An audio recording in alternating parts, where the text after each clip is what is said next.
E aí, irmãos, na graça e paz do Senhor Jesus Cristo, hoje vamos dar continuidade à nossa leitura bíblica, que no propósito de conhecer a verdade e de sermos fiel a Ele, é pelo Evangelho. De como eu falo aqui muitas vezes a respeito das igrejas, em que elas pregam já numa metodologia da antiga aliança, porque estamos, na verdade, na nova aliança, e sabemos o quanto existe, na verdade, fundamentos moldados a essa questão de costumes e tradições de um povo. Claro que aqui não quero desfazer das igrejas, porque, enfim, elas têm um trabalho, em parte, de restaurar pessoas que estão perdidas no mundo. Tem igrejas que fazem maravilhosamente obras de resgatar as pessoas e, inclusive, de recuperar a vida desta pessoa. De modo que é louvável que aconteça isto. Já é um passo, já é uma evolução da pessoa que está perdida no mundo, na prostituição, nas drogas, no álcool, e já passam a conviver na igreja, participando e se renovando na fé. Então, mostra aí um trabalho gratificante, porque é fundamental e importante na vida das pessoas. Quando eu falo na questão da antiga aliança, nos seus costumes e tradições, é porque eu quero levar a leitura bíblica em verdade, o Evangelho, o que está na Escritura. Não levar na letra, como de costume, as leituras são feitas e as pregações voltadas a ornamentos, ordenações, a ficarem escravos. E a importância que eu quero colocar aqui, a mensagem da cruz, é que nós fomos libertados. Essa libertação se refere à lei da antiga aliança, que se tornavam servos, escravos da lei, colocando fardos pesados.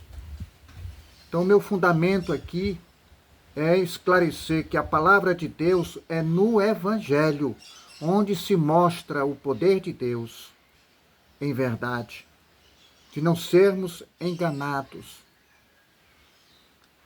Que a pessoa esteja numa situação ruim, ele passa a ter um estado de vida melhor. Ele foi resgatado, em parte, para a igreja.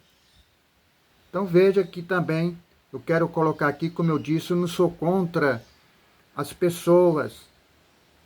Eu sou contra um sistema que está aí, enganando as pessoas. E nós temos que ter fidelidade, zelo com a palavra de Deus, na leitura bíblica, no Evangelho. O tema de hoje que eu escolhi, quando vier o que é perfeito. Ou seja, a cruz, o que aconteceu na cruz, que mudou toda a história, é ali que veio a revelação de Jesus Cristo e a perfeição. Portanto, nós temos que nos preocupar com o que é perfeito, manter a sua palavra no seu consentimento de que temos o que é perfeito. Já aconteceu. E o nosso compromisso com Deus, com o Pai, é manter no reino já estabelecido, na perfeição, de sermos aperfeiçoados para fazer o bem. Vamos aqui para Coríntios, vamos para as referências. 1 Coríntios, capítulo 13, versículos de 8 a 10. Porque em parte conhecemos e em parte profetizamos. Ou seja, em parte conheceram através da leitura das Escrituras, das epístolas, e como também, em parte, eles têm o dom que receberam para ensinar, para doutrinar, como os profetas tinham essa missão de levar o evangelho através da boca, inspirados por Deus. Porque eles não falavam por si, não pela sua própria consciência humana. Então aqui ele falou em parte o que eles conhecem pela leitura, pelas escrituras, e em parte do que eles aprendem seguindo Jesus, os discípulos. Quando, porém, versículo 10, quando, porém, vier o que é perfeito, Jesus Cristo, então o que é em parte será aniquilado. Essa parte que é aniquilado se refere aos costumes e tradições de um povo, em que Jesus, durante a sua vinda e como também ensinava nas sinagogas, ele questionava exatamente os costumes e tradições farisaicas dos judeus. Que quando chegou na cruz, ele pregou a lei das ordenanças, expresso em ordenanças. O escrito de dívida que era prejudicial, ele pregou na cruz.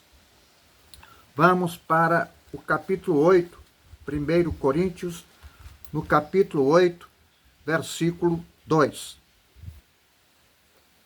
Se alguém julga saber alguma coisa, com efeito, não aprendeu, ainda como convém saber.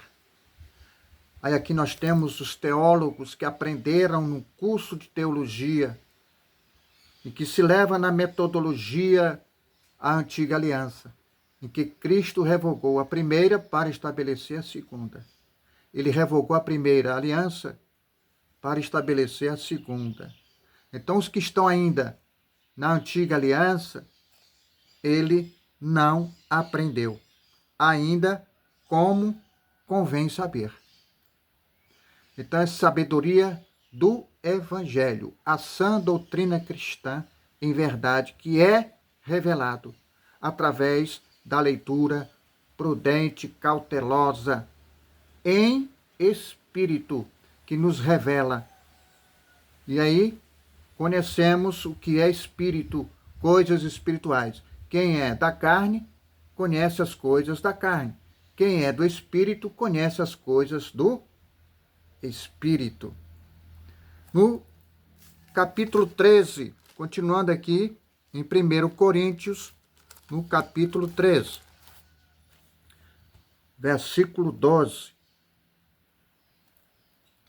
Porque agora vemos como em espelho, obscuramente. Então veremos face a face. Agora conheço em parte, então conhecerei como também sou conhecido. Versículo 13. Agora, pois, permanecem a fé, a esperança e o amor. Estes três. Porém, o maior destes é o amor. E que hoje estamos na nova aliança, o mandamento, o amor a Deus, com todo o seu entendimento, com todo o seu coração, e o segundo maior mandamento, que é amar ao próximo como ele nos amou. A lei e os profetas dependerão desta lei da nova aliança. Então, tudo se resume no amor.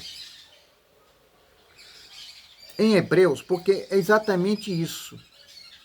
A nossa evolução espiritual, em que nós devemos ter sacrifícios espirituais com Deus, adorar a Deus em espírito, é mostrar que você está evoluindo, se renovando no conhecimento. E é na leitura, e é na meditação, e é na oração em que nós fazemos esta renovação. Sermos regenerados e resgatados. Não estamos mais debaixo da lei, estamos debaixo da graça. Vamos para Hebreus. Hebreus, no capítulo 1, versículo 1, 2. Havendo Deus outrora falado, muitas vezes e de muitas maneiras, aos pais, pelos profetas.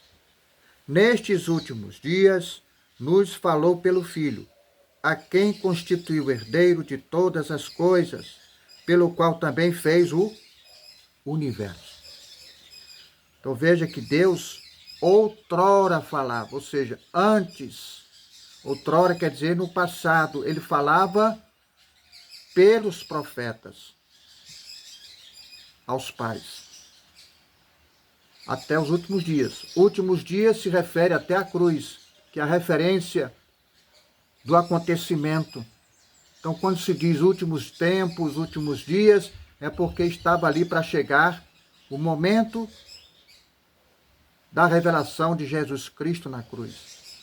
E a partir de então, ele nos fala pelo Filho, ou seja, Jesus Cristo, único, exclusivo e suficiente Salvador. Então nós temos hoje um único profeta, Jesus Cristo. Porque existe aí falsos mestres, falsos profetas. Então o único profeta que nós temos que nos fala é Jesus Cristo. Vamos fazer aqui um passeio em Números. Números, no capítulo 12. O passeio é que eu faço algumas referências do que acabamos de ler. No capítulo 12, versículos 6, 8. Então disse: ouvi agora as minhas palavras, se entre vós há profeta, eu, o Senhor, em visão a ele me faço conhecer, ou falo com ele em sonhos. Então aqui faz aquela referência que quando acontecia a comunicação era por visões e sonhos. Não é assim com o meu servo Moisés, que é fiel em toda a minha casa. Boca a boca falo com ele, claramente, e não por enigmas, pois ele vê a forma do Senhor, como, pois, não temestes falar contra o meu servo, contra Moisés. Então Moisés esteve ali, diante de Deus, em figura de sarça, porque realmente Deus, até hoje, não é visto, não foi visto.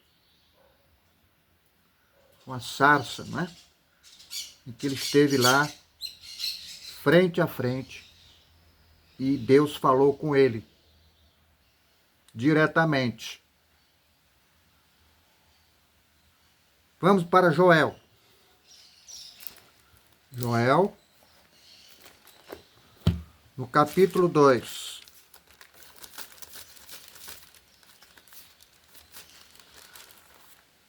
Versículo 28.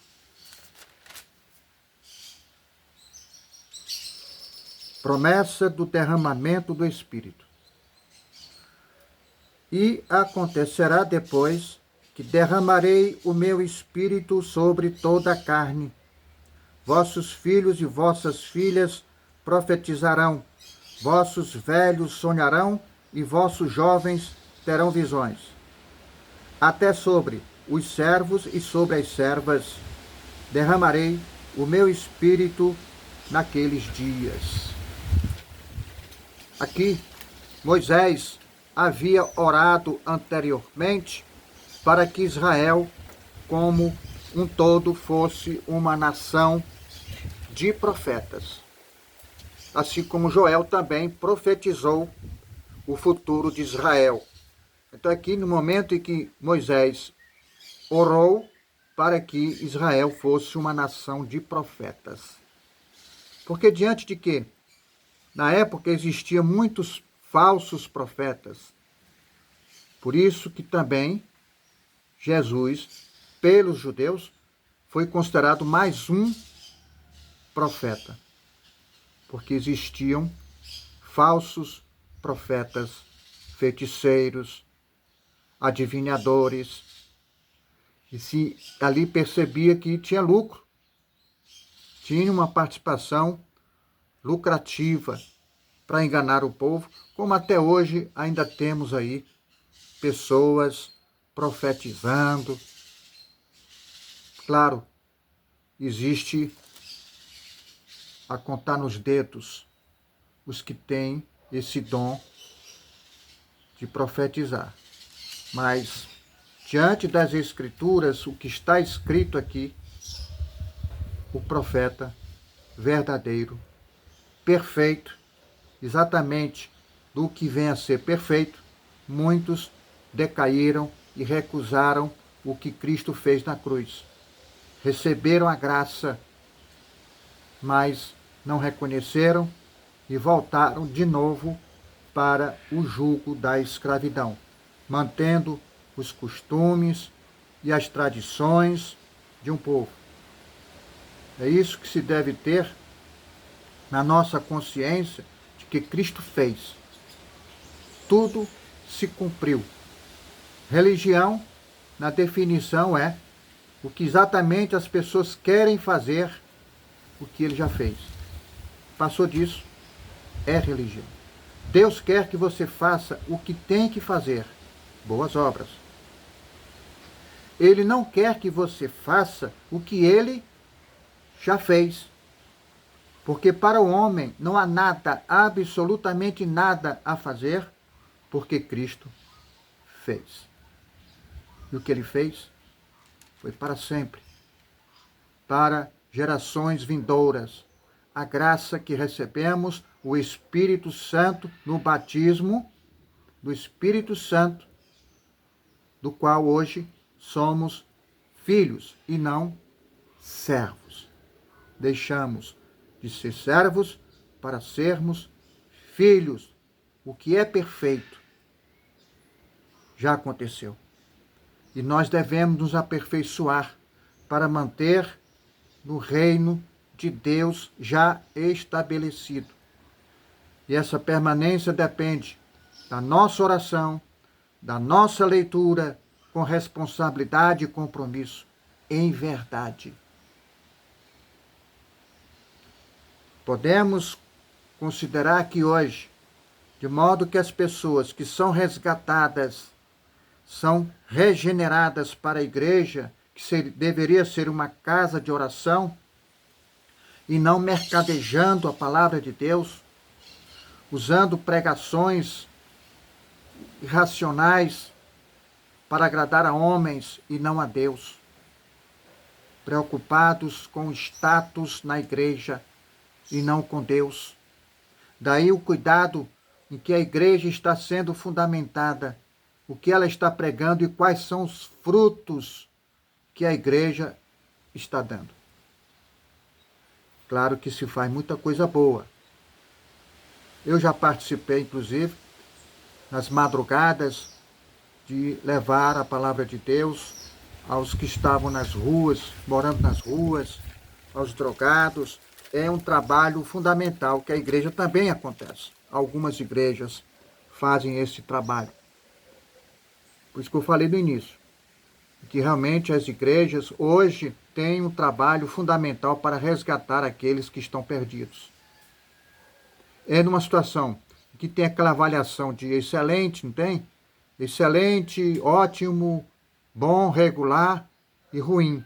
Então a pessoa que estava no estado ruim passou a um estado de bom, porque ele saiu de um estado de situação, se diz até de inferno, aí é onde está uma definição de inferno, é o estado de vida em que a pessoa se encontra. Então ele foi resgatado, foi para a igreja. Ali ele está fazendo as suas orações, está fazendo as suas campanhas, né? De uma forma em que ele está sendo regenerado, resgatado. Inclusive, muitos passam a ter uma vida familiar novamente, né? Uma profissão. Ou seja, existe esse lado que é satisfatório e gratificante para as pessoas que se saem de um estado ruim para um estado bom. Agora, para chegar a excelente, ele tem que ter a revelação da palavra de Deus no Evangelho. A excelência é a revelação da palavra de Deus no Evangelho e não ficar nos costumes e tradições de um povo, sendo enganado. Ah, mas a igreja precisa de dinheiro para pagar o aluguel, para ter aquele conforto, ar-condicionado, tem que pagar as pessoas que pregam, inclusive cobram para pregar, não é isso? Então isso é contrário à vontade de Deus. Porque recebeste de graça, dê de graça. Profissão pastor não existe.